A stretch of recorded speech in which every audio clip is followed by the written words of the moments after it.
Hi, small business owners. Today, what is value chain and how it can help improve your business? Listen carefully. My name is Vincent Hovorka and I'm your business coach. I'm here to help you to scale your business, systemize your business so you can enjoy the time with your loved ones and your business can be working even without you being in there. So what exactly is value chain? Let me just explain you. It is very simple, but super important. And also, I didn't know about value chain for a very long time.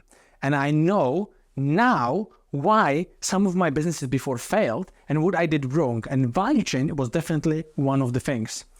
So every person in your business has three main jobs. And if those jobs are not fulfilled, the value chain breaks. If you imagine you have a chain, you know the saying, you are as strong as your weakest link, And it's exactly that.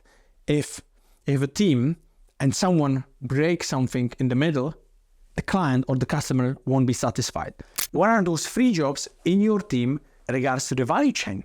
The job number one, every person in your team needs to be very good in receiving.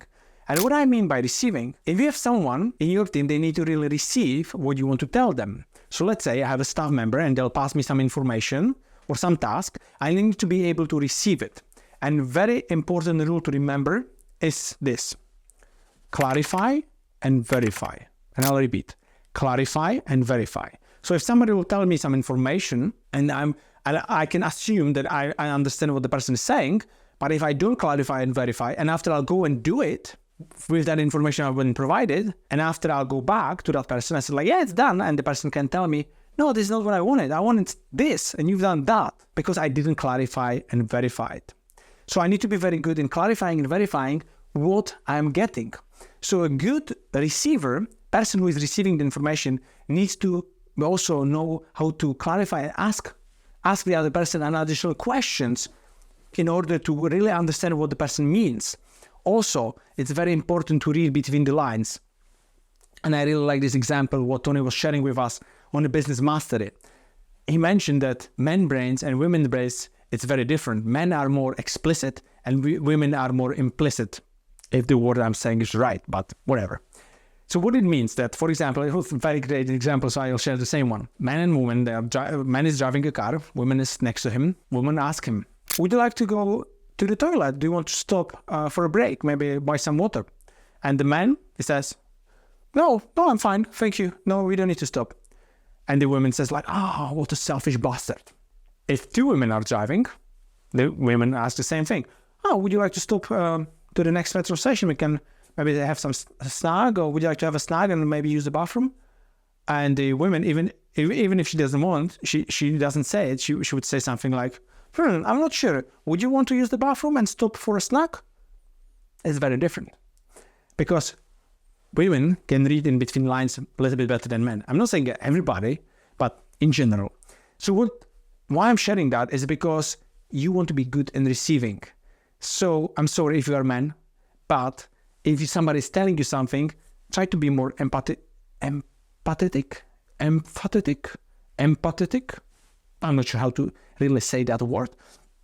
But anyway, read between the lines and clarify and verify.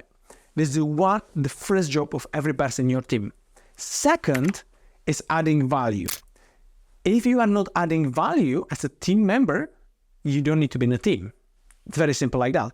If somebody will pass me some request, and what I'll do with that request, I'll need to add value. So I either do it, I'll do some documents, I will provide that service, whatever it is, you're part in the business of adding value.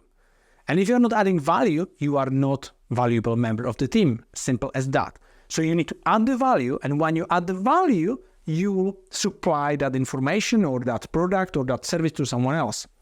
So if you imagine you have let's say I have someone who is dealing with, I'll show you one of my businesses. So we have clients coming to our accommodations.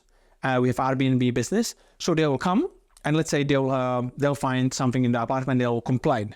The complaint will come to the customer support, and they will try to deal with that. If they cannot deal with that on their level, this is them adding the value, dealing with that. If they cannot deal with that and there's more bigger issue, So they'll contact a manager. Manager will deal with that. This is them adding the value. And when the manager will deal with that, he can either deal with the customer itself, or he will just reply to that staff member what to do in that situation, and this customer support will supply that information to the client. If the client has an issue, customer support cannot help, he will pass this information to the manager. If the manager doesn't know how to help, or maybe would know, but maybe he doesn't have the authority to do it, maybe we'll pass it now to the owners if there is nobody else. So he'll pass it to us. And we'll make the decision. Yes, give them a refund or whatever, give them a free stay. And we'll make the decision.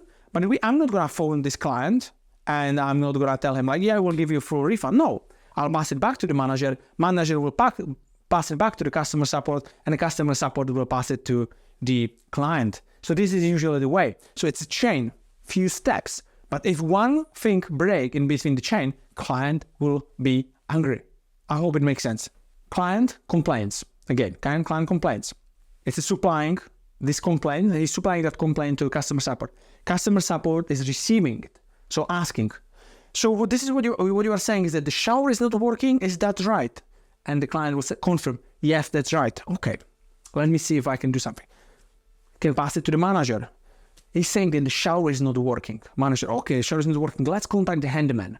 Contact the handyman. Handyman will go there. Cannot be fixed like that. It's a 2 days job. Manager not sure what to do. He will supply me with the information and I'll say, okay, give them a full refund or 50% of refund. They can still use the bath or whatever.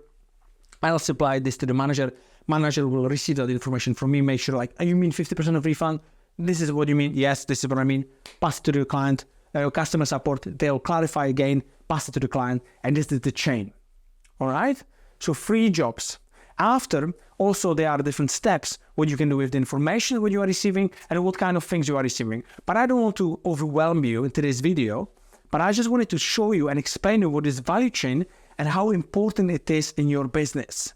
And again, I've just learned that recently and I found it very valuable. That's why I wanted to share that with you, because I'll be applying for every business what we are doing. The value chain needs to be very clear and everybody needs to be helping everybody. I hope this video was helpful. Again, if you are watching till the end, it is amazing.